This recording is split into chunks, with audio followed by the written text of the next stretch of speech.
Kia ora everyone. Cheryl. If you can grace us with your video presence, Yeah, we would love to see. Oh, there we go. Nice one, Dale. it's just finding the Hi, right button. Renee, Blake, Kyla, Liz. Awesome. This is like, I love when the cameras come on because it's like opening up a door and everyone's coming in the room. Such a nice feeling. And if you have the opportunity to go on gallery view, depending on what kind of device you're on, it's always lovely seeing all the other smiling faces. And it's always Friday when we do these calls, which is extra smiley, unless, of course, like our speaker, you are on the other side of the world, in which case it's Thursday.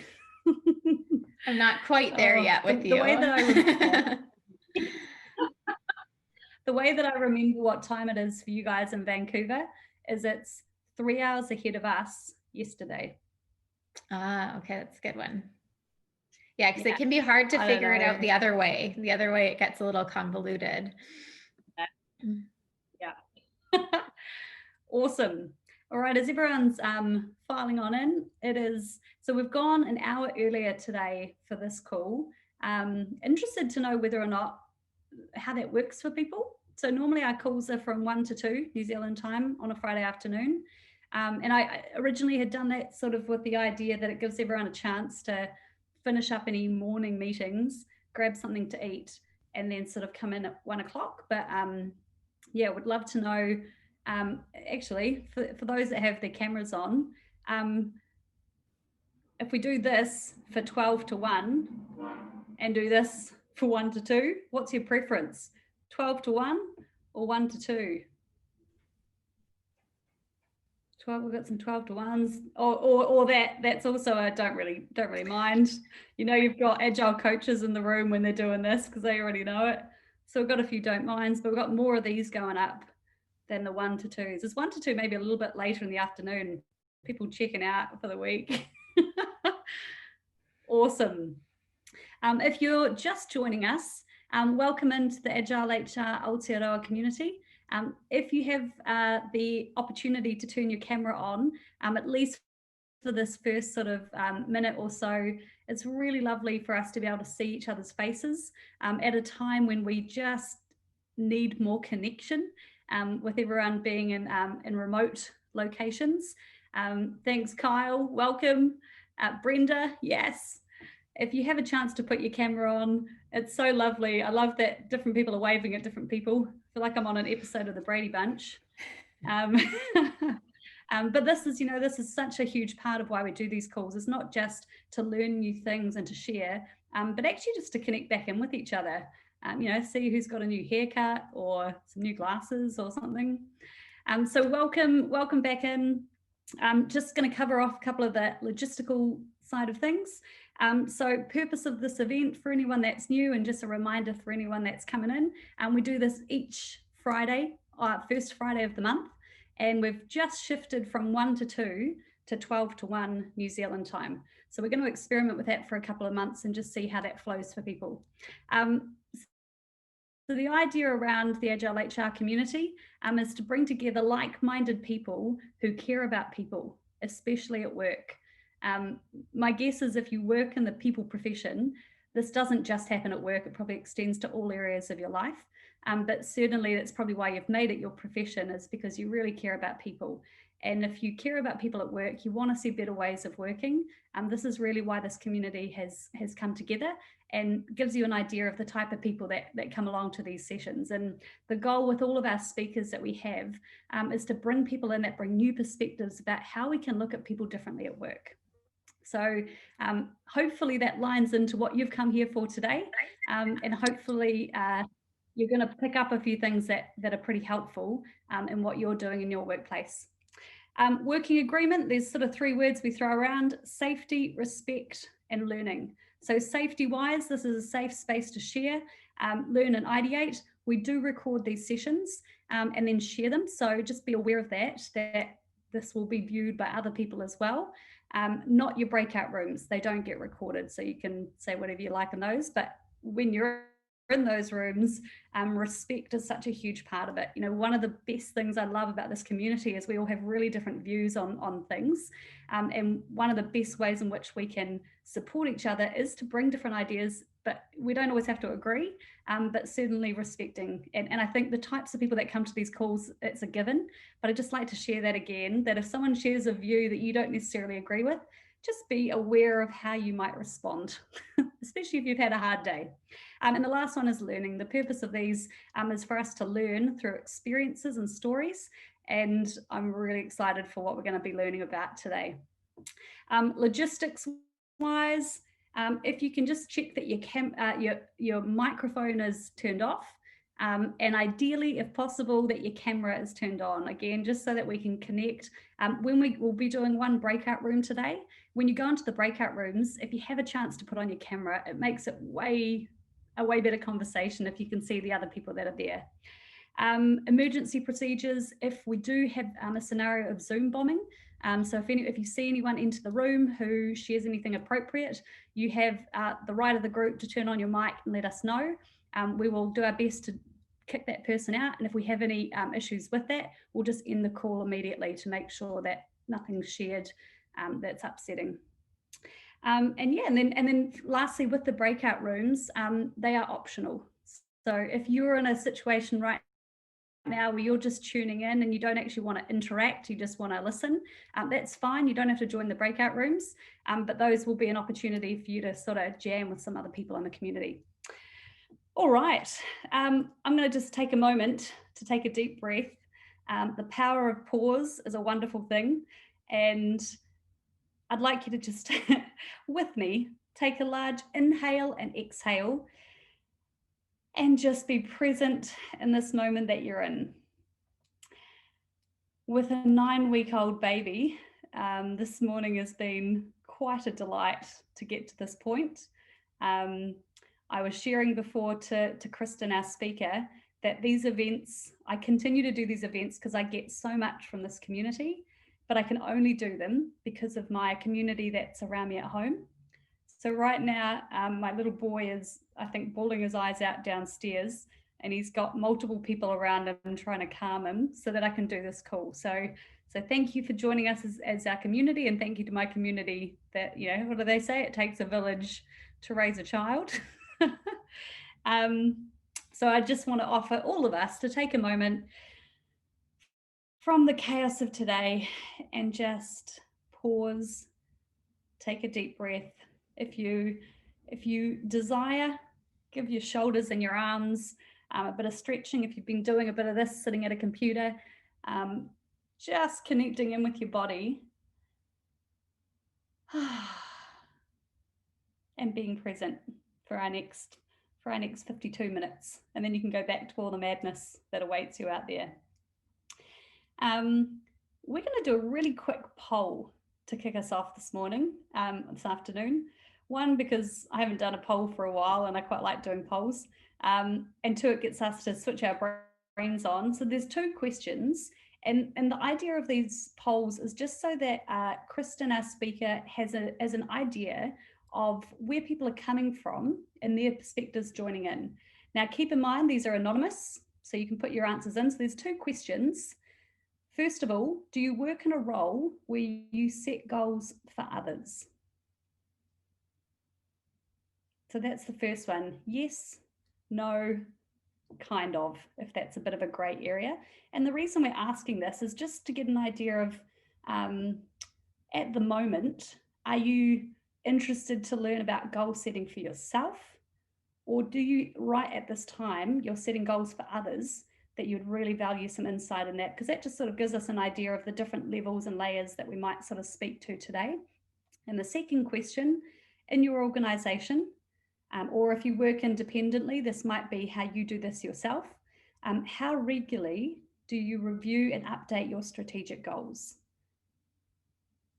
If it's any more than every 5 years, I didn't even add an option for that. If it is that, let me know and I'll give you a big hug.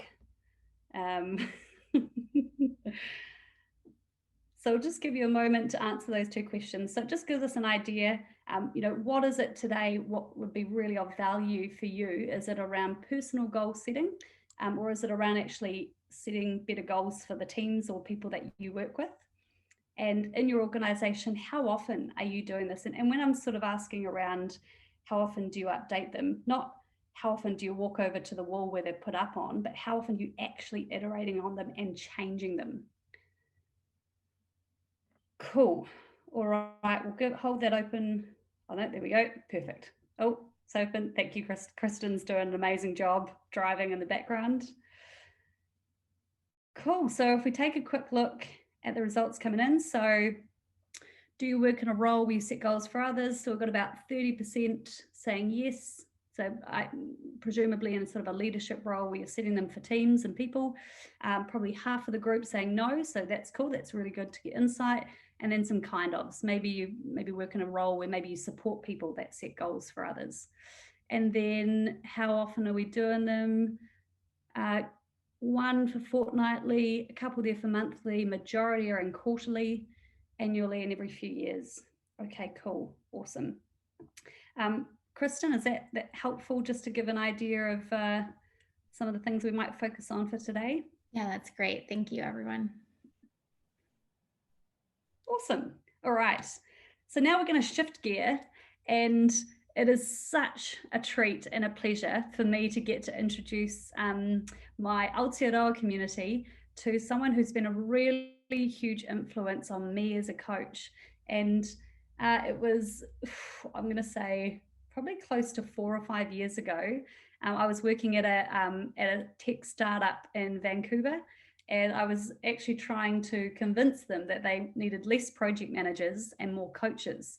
And agile wasn't even really a thing in this organization. But I had just completed my coaching qualification, and I was adamant that that was what we needed in the organization. And it was the best news when I found out that all of our leaders were getting coaching training, and a couple of amazing coaches came in. So Kristin and another great coach, Laurie, came in and ran some sessions with our leadership team. And I remember in that moment thinking, I want to work with this lady. She knows her shit. And thankfully, after that, we kept in contact. I ended up studying with Kristin. So she developed a whole life leadership program. So I've done a bunch of different work. She continues to be my coach. And I always say to anyone who is working as a coach, you need your own coach. And Kristin has helped to keep me on the straight and narrow when I have 1,000 different things that I want to be working on. She helps me to keep focused and keep accountable.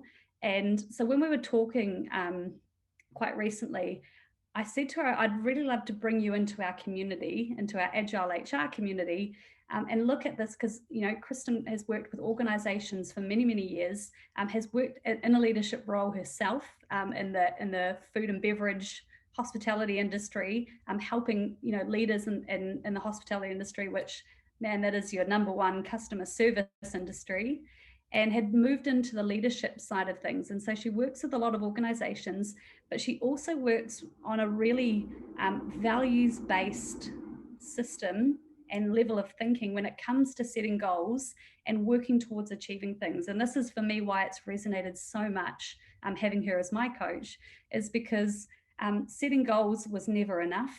It's really hard to keep motivated on a goal that you don't care that much about.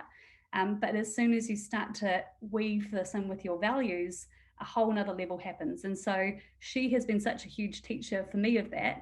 And so today the goal is that we're looking at how we look at our values, how we look at our goals, and how we support organizations to start looking at these goals. They've got to keep changing. And certainly the HR teams and the senior leadership teams that I've been working with the last few years, often those strategic plans have been 3 to 5 years. So we're setting goals that are 3 to 5 years away. We're setting outcomes and ideal places that we're trying to get to 3 to 5 years away. And this particular year of 2020 has taught us more than ever that we need to respond faster to change. And so the question that I want to put forward for us to jam on today is around how do we iterate on our goals on a personal level, and how do we transfer this into a team level and an organizational level? How can we ensure that we continue in the direction we want to go, but we have flexibility in the shorter term milestones of how we're going to get there? So this is the topic. This is my wonderful friend, coach, and mentor, Kristin. So first of all, kia ora, Kristin. Welcome to our community. Thank you so much. So fun to be able to be here. And this is like the thing about Zoom life that I actually appreciate the most, is that we can do connections like this across the world. And I get to connect with people that I would never have connected with before. So thank you for being here, and thanks for having me. Oh, this is awesome. Now, it's winter time. Oh, it's almost winter time in Vancouver. You guys are in a pretty heavy lockdown at the moment, aren't you? Yeah, it's yes, we are not allowed to leave our homes. It's only socializing with our home bubble right now. So yeah, it's an interesting time for all. All right. Well, you will be seeing more than ever. I know you work with a lot of leaders and organizations in the Northern Hemisphere around the level of change that's being asked of us in our organizations. So what I'd love to sort of open with is for you to share some of your thinking around goal setting and iterations, and how do we work with our values to bring these together? How's your philosophy? How do you do this? And yeah, share it over to you. Awesome. Well, thank you. And maybe I'll go back and share kind of how I got to where I am today in terms of my thinking, because, you know, it's been an evolution in terms of how I work with organizations and individuals when it comes to goal setting. And where I started to really get that things were just not, something was messed up with how we were doing it in organizations, was when I was working in the hospitality industry, and I was working in a 3,000 person organization, and we would have this annual planning 2-week stretch every year. And it would be like all resources go towards this. Everyone would be pulled out of what they were doing, have a million meetings around this strategic plan. And it was fun. It was something that everyone looked forward to. Everyone could kind of dream big. But what wasn't working about it was that it would be about 4 weeks, 6 weeks of like this like intense energy and motivation. And then it would start to trickle away slowly to the point where some of the big initiatives just weren't even talked about anymore. And it wasn't because there weren't rhythms and rituals baked in around like monthly check-ins and stuff like that, but it was because it was fundamentally flawed in looking at how we were doing the goal setting. Was that we were trying to make something rigid and formal that just wasn't rigid and formal. And now more than ever, especially as we are coming into through 2020, moving into 2021, as I'm starting to get into strategic planning with companies going into 2021, we kind of laugh about it. And I saw this Instagram story the other day that just like made me cry. I was laughing so hard because this woman was sharing, it was more on a personal level around she was reading her 2019 goals, and she was just dying laughing because she hadn't like got any of them. She's like, how could you have known? And so this is kind of the idea around what I talk about in my goal setting philosophy, is this 90-day goal system. And really, especially right now, not looking further than that quarter ahead. So I love to see that a lot of people in this group are doing that quarterly planning when it comes to goals. And so I want to make a distinction right off the bat between vision and goals, because I find that often those two things get collapsed, is that we think about vision and goals as the same things. And then people are like, well, I don't want to set goals because I don't know if I don't even know what's going to happen next week, let alone, you know, in three months from now. But if we look at a vision as this North Star, this thing that we're inspired to move towards, that actually the goal isn't to get to that North Star. It's just to guide us in terms of a direction. We can throw big things out there and still feel okay within ourselves, because not knowing what the next steps are, because it's actually not a destination. It's just like a guiding light. So the way I like to think about it is we've got our vision as our North Star, and then we've got our 90-day goals, which are rooted in our values. And this is what you were talking about, Cheryl, is like how this is a little bit different. And when we there's two different ways we can set goals from what I've seen and what I've worked on with people. Is we can have what I call end goals, which are an end outcome that someday we want to achieve. And when we set goals from that perspective, what happens is they end up getting quite rigid. So in order to achieve the goal, it has to be this like typical SMART goals, right? That we hear about: specific, measurable, attainable, and time bound, relevant and time bound.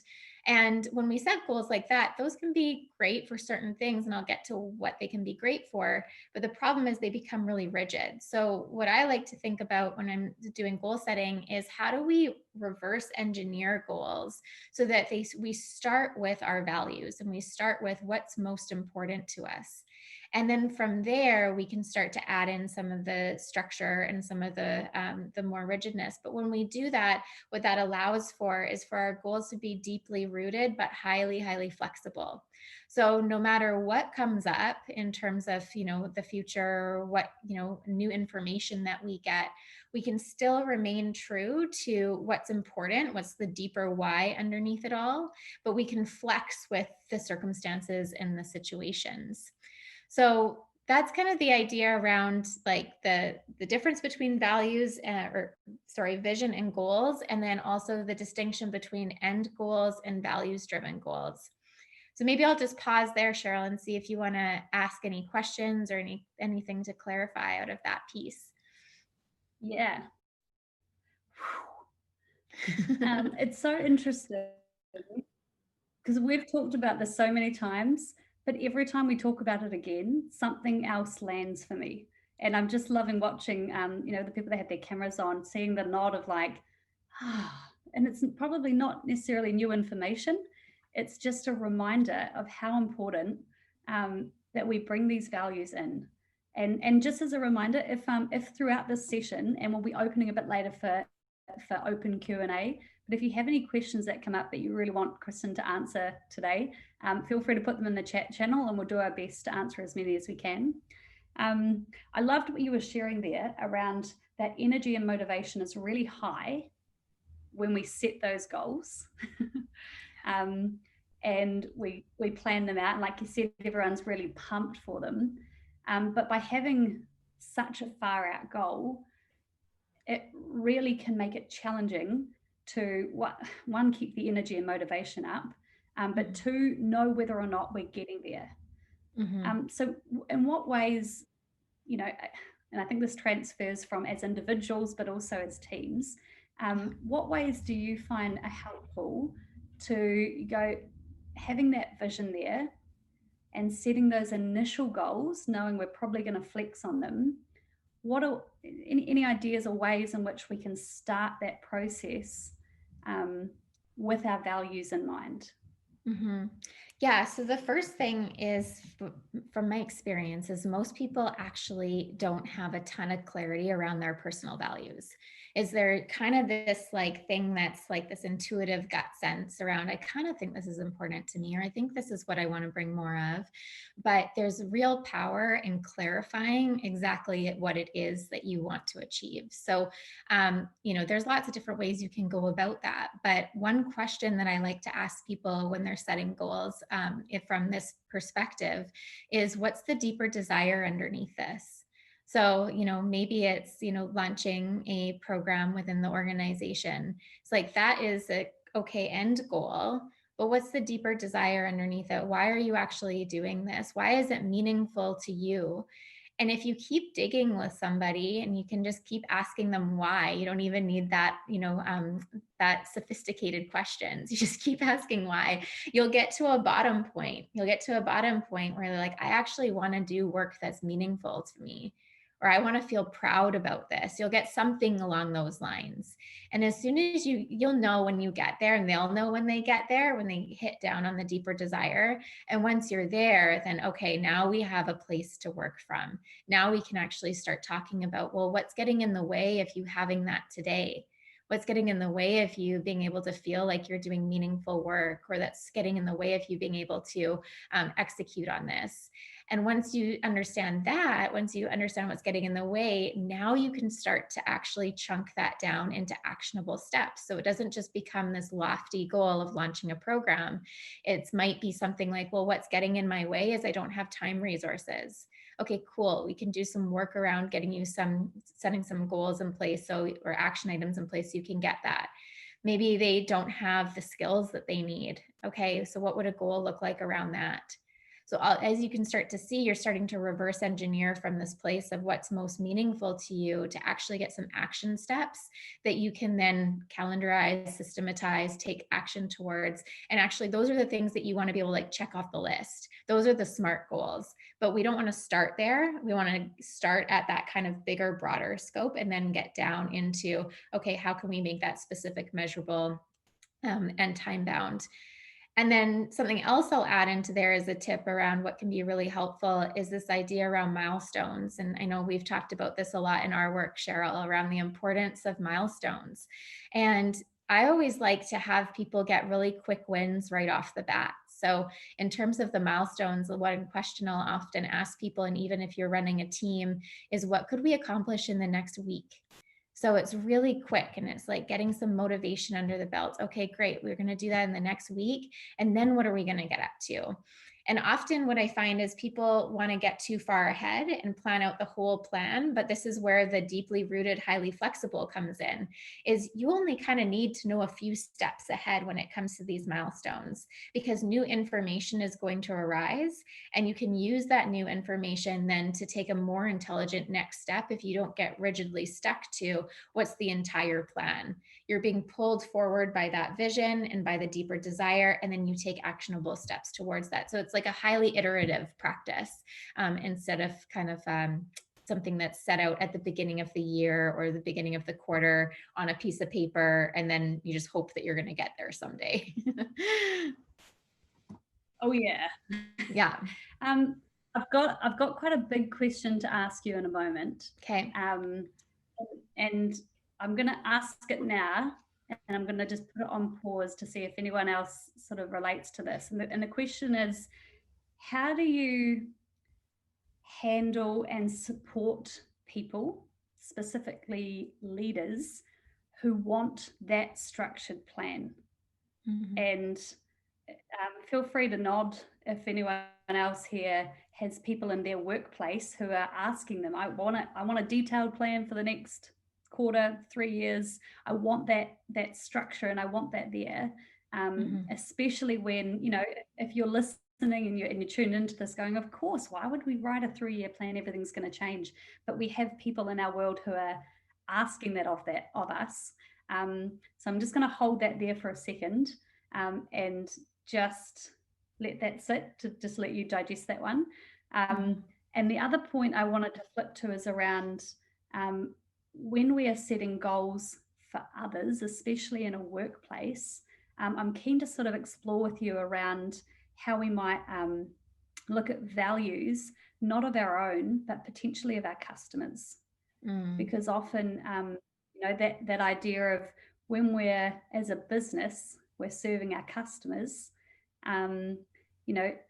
do we now then start to look at their values? And like you said, why do we want this? What is it that it's going to give them? So there we go. We've got two sort of different tangents to go down. Which one do you want to take first? Yeah. helping choose your own adventure. Yeah. Adventure.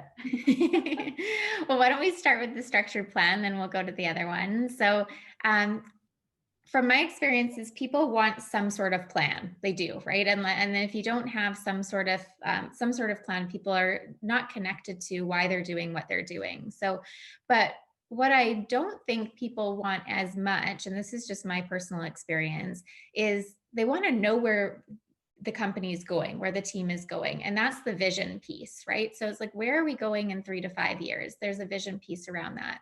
But in terms of the structured, actual goal setting and plan, that's where that 90-day plan comes in, the quarterly plan.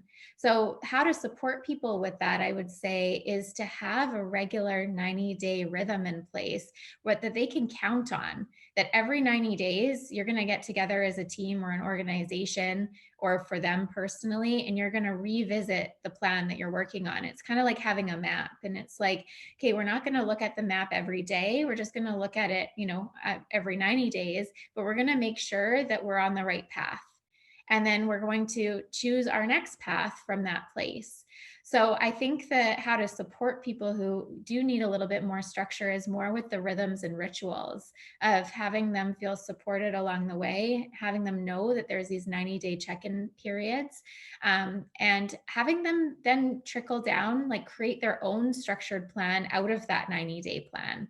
So if they are someone that needs a lot of structure and process, they can create that for themselves from the 90-day plan, and they can be supported in that way. Would you say that that could apply with teams as well? Absolutely. And I'm sort of probably leading a little bit here in terms of that switch of the role from the manager, who would usually set the goals for the team, to the leader setting the vision, and the teams showing up with the support of a coach or someone who's really good at helping teams, figure that out, to actually set their own milestones. Yeah. I mean, there's so much value around that perspective of it not being so top down, but more bottom up. The challenges that come along with that are, if you have specific milestones that you're out to hit or create, then you want to be upfront about that, right? You don't want to be like, okay, set your own goals, and then everyone does that, and then it's actually, well, those aren't really the ones that what we're going after. So if there's the freedom and the ability to do that, great. And just being honest with yourselves, because I see that often is like, everyone's like, okay, let's do bottom up approach, but then it doesn't actually sync with what the organizational goals are. So I think that kind of is a cultural piece and to check in on, and also just at a stage and phase of the business is like, what's actually going on right now. And again, it can be a kind of more general vision, bigger picture vision that you give to someone with some clear metrics within that. So kind of could be this big picture vision, but then let's say within that, there's like a sales metric piece. And then those are some of the key pieces. And then the how people get there is up to them. And what's beautiful about that approach is then people can root their goals in their own values, which when we talk about intrinsic motivators, there's no better intrinsic motivator than having someone work on something that really matters to them. Absolutely. And certainly from the HR perspective, where HR is often part of supporting people in their own personal development. If you can link company objectives and goals and vision and values into the teams and the individuals, like you said, that intrinsic motivation magically just happens, right? Yeah. And so, this approach can work on all, sorry, go ahead. I was just going to say this approach can work on all levels, like the organizational level, the team level, and the individual level. So the goal setting kind of happens on those three levels, and it can trickle down or it can trickle up. Those can be two different approaches. Yeah. And that's such a key part of it, in terms of those different layers. The same thing applies, right? As a person, your personal goals and your values, your team goals and your values, and your organizational goals and values. What I might do is we might pause on that question and we'll do a breakout room, because I'm imagining right now people's brains are going, whoa, there's so many different bits that I'm taking in. And when we come back after the breakout room, we're going to jump on that question around our customer values and how we might line those into some of the goals as well. So we might open up breakout rooms. And for today, I've got a question here, which I'd love to put to your group. You're welcome to jam on this question, or if you get on a wild tangent, that's completely fine as well. So the question is, how do you and your organization currently manage changes to your goals? So thinking about, when we talked about, how often do you review and change those goals? And the most common one was quarterly. Thinking about that, how do you currently do it? And just sharing with others in your group. So we'll open up the breakout rooms. Feel free to jump in. If you don't want to jump in, that's fine. You can stay in the main room. But go and have a chat, and we'll come back in 5 minutes. All right, welcome back. hopefully some good conversations that came up, some similarities, or perhaps you got some inspiration from another organization who does it really well, or the opposite. You went, holy moly, you do what? So again, part of the goal of these sessions is to share with each other things that we're seeing and doing in our organizations, in the hope that maybe someone in that breakout room just gave you a really good idea of something to try.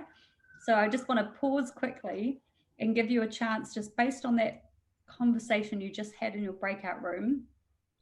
Is there anything you want to just note down before we move on to the next topic?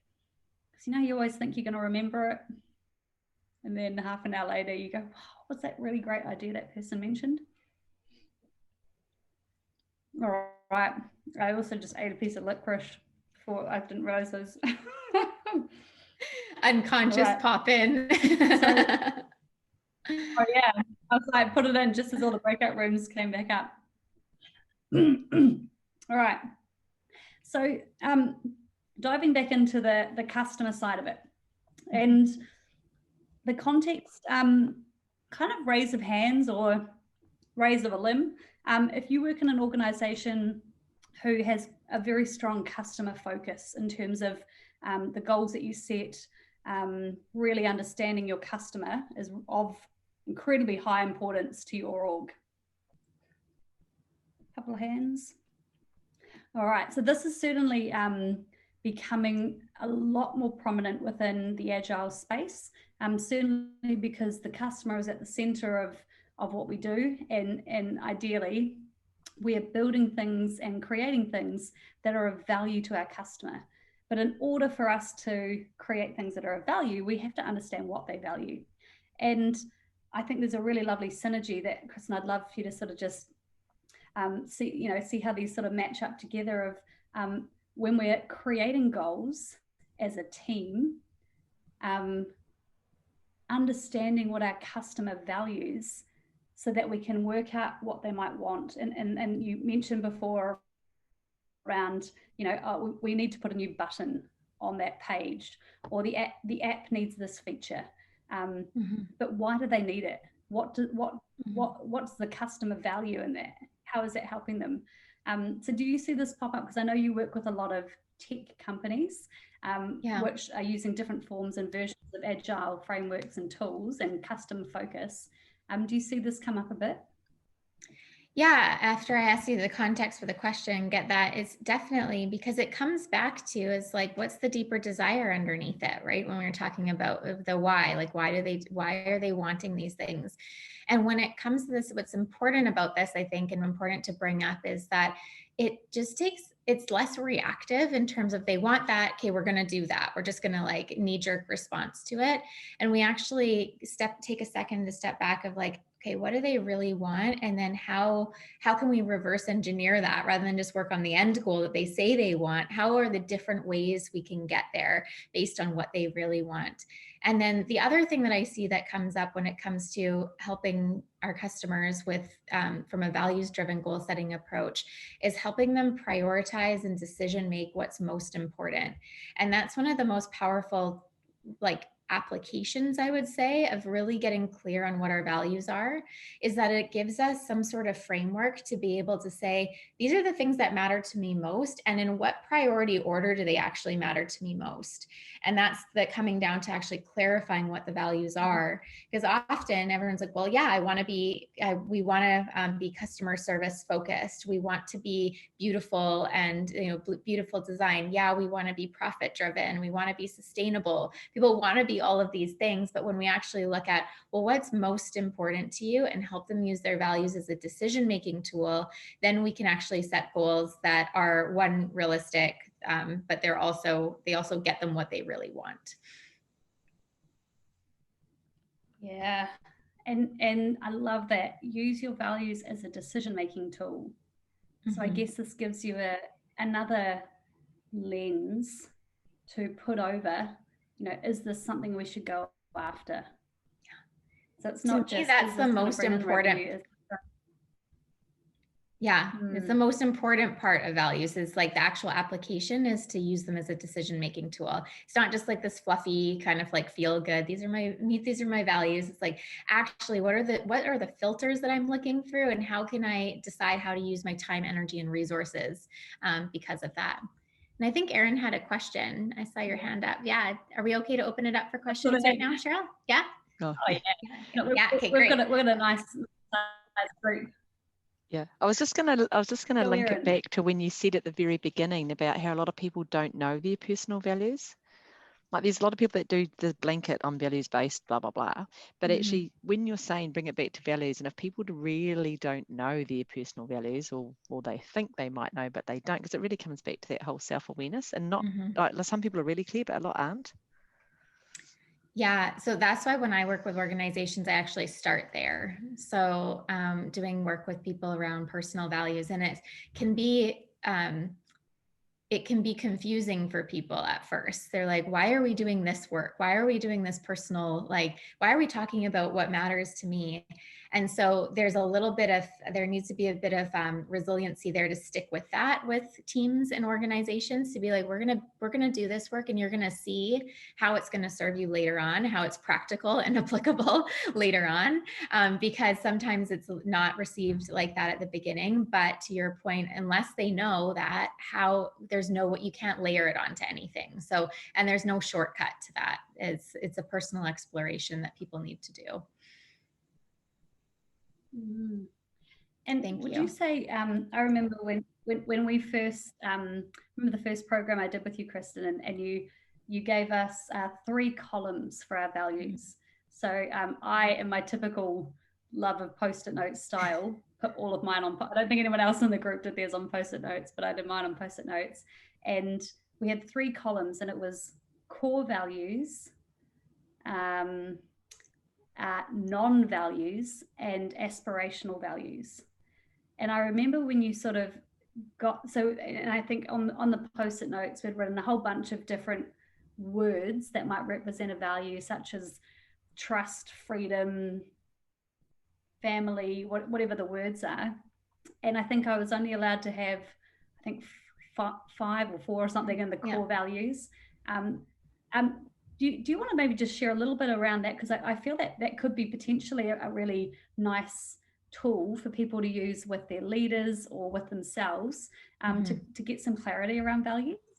Yeah, absolutely. So in terms of tools, I'll share a couple. So there's one tool, it's a free online assessment called it's from the Barrett Values Institute. And I really love the way that they do values there because it's got the organizational lens as well as the personal lens.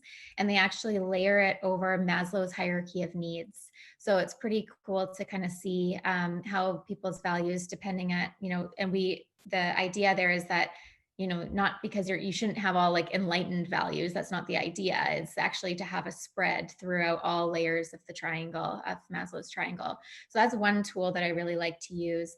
And then the other tool, just on a more exploratory level, is one that I use in my programs. And it's just using a values list or questions to help people understand these 3 sets of values. So non-negotiable or core values that Cheryl talked about, aspirational values, and non-values. And I'll share a little bit about why each one are important. So the core values are values that people probably wouldn't even be able to speak to. They're just so important to them that if they didn't exist, it would be problematic. So lots of times things like respect comes up in there, or integrity, or things that are just they're kind of bordering what you might call morals in a way. It's like, this is just who I am, and I couldn't be any other way. It's kind of like swimming in water, though. Often we can't see those for ourselves, but the clues of what those values are, these are often the trigger points for people. So things that people get into conflict around, things that people get triggered about. When we're triggered, it's usually that someone has stepped on one of our values in some way. And that is our, defense mechanism kicking into play, being like, something's really important to me, and this person isn't honoring that. It's a boundaries thing. So that's one way we can look at core values. And then aspirational values are really interesting and I think important from a developmental stance, because there's kind of two schools of thoughts on values. Is like, one, we have all of our values, they're stuck in stone since we kind of go through our adult developments around like 21 years of age, and they never change. From my personal experience, that's just not the case. Is like, as we evolve and have life experiences, our values evolve. And it also kind of gets us out of this fixed mindset perspective that we are the way that we are. So I love the idea of having aspirational values, which often show up in the way of positive projections. So we see something in someone else that we think is really admirable. We think about, who do I admire as a leader? And that you can ask that question to people. Who do you admire as a leader? What are their qualities? Those will often be aspirational values that people will say. So maybe it's charismatic, caring, something along those lines. And those are really important values for people to understand, because those are the growth edges for us. When we can see, okay, what am I aspiring into? We can then take actionable steps to actually live more in that place. And I'll share a quick story about this actually, because one of the clients I was working with a year ago, she had bravery as one of her aspirational values. And I share this so much because it's such a cool story. And she was doing this program and she came up against this value of bravery. She's like, I don't feel like I've got this value, but I'm a new mom. I've got 2 kids. And she's like, I want my daughters to see me as brave. So she took this on, and over the course of the year, she has now gotten like highly involved in like ninja competitions, which is like this crazy sporting event. And she travels North America doing this because she's like gotten so far into it. She has a shirt that says brave. It's like she just totally took this on as a value that she wanted to live into. And, it's just so cool to see the ripple effect of that on her development. So that is like the power of having people tune into aspirational values. And then finally, non-values. These ones can sometimes be harder for people to articulate, but are still important, especially from a time and energy management perspective.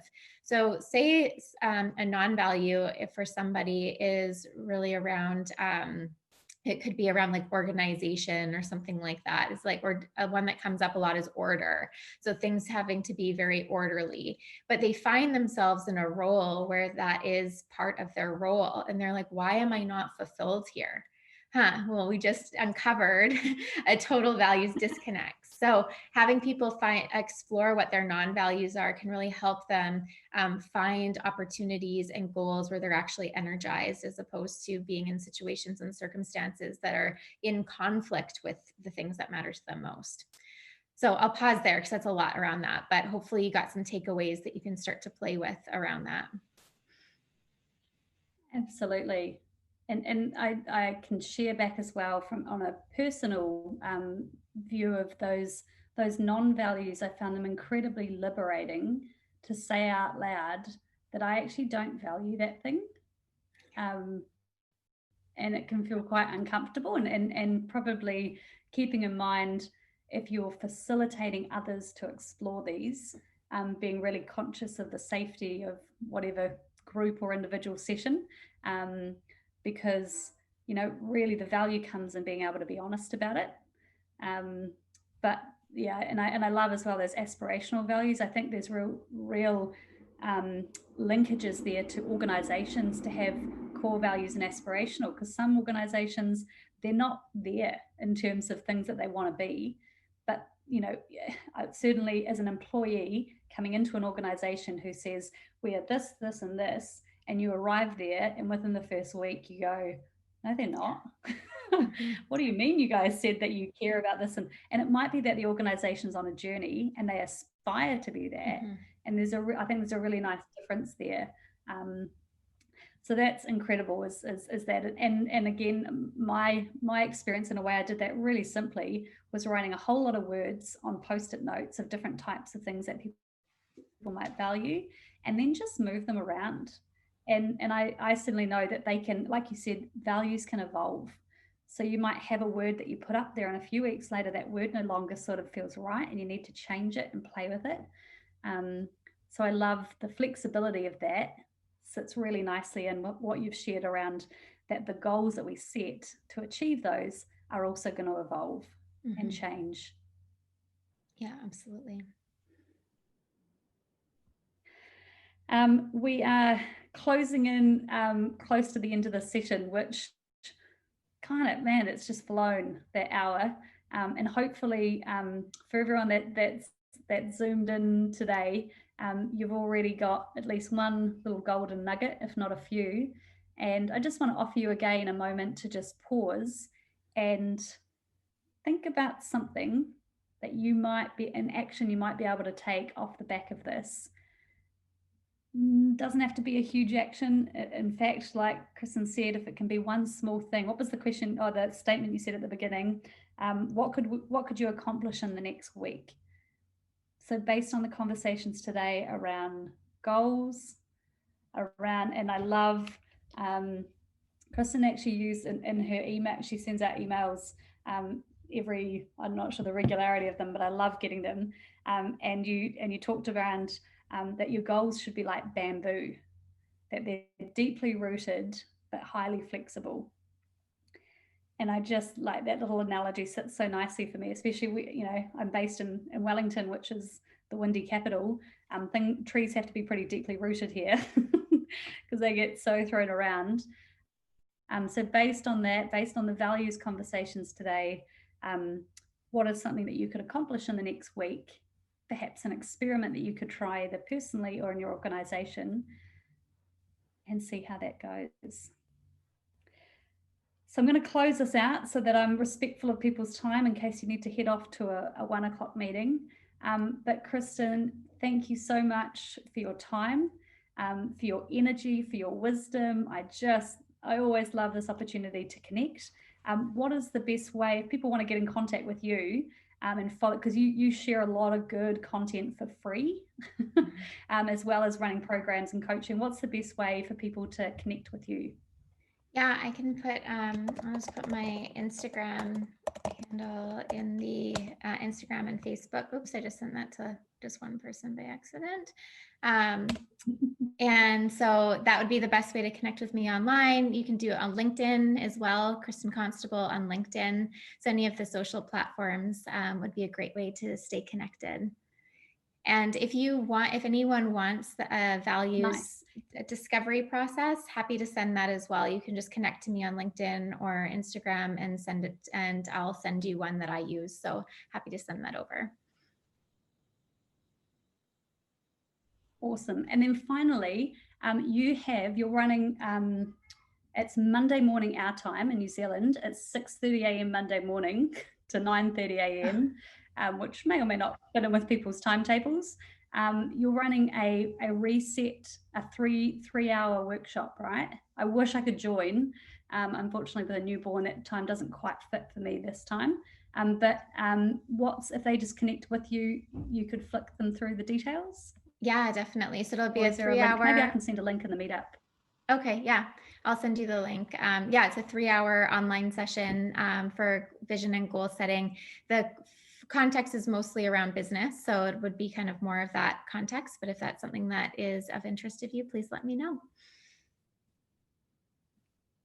Awesome.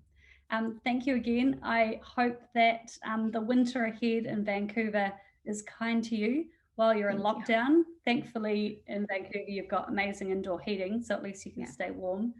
But thank you for gifting us your time this afternoon for you and this afternoon for us. And really, really appreciate this. I know for me, it's landed a whole lot of new and reminded learnings back in. Yeah, lots of thumbs up, lots of smiles going on. Thank you. Yes, yeah. So that's a wrap for 2020 for these sessions. This is our final one for 2020. We're going to take a pause in January because everyone's tapped out of hopefully getting to thinking into their work, and who knows, maybe January you can hold some space to do some personal vision work for yourself. And we'll kick off again in February. I'm looking at a new format for the new year, so I will be in touch in January with an idea for that. There's going to be some agile HR groups like this, and also some around personal agility. So I'll share more in the meetup channel. Keep in contact. Thank you, Erin. Enjoy your first Christmas as a mum. Apparently, I get to open a whole lot more presents when you're a mum, which is awesome. But thank you again to this beautiful community. Before you leave, feel free again to just off your mic and say farewell. Feel free to say something to Kristin as well as you zoom out. But yeah, it's wonderful to see you all again. Thank you for joining us. Thanks, Cheryl. Thank you. Take care. Thank you. Thanks, you. everyone. Kristen. Thanks, Cheryl, and thanks, Kristin. Merry Christmas. Merry Christmas. Bye. Ngā mihi.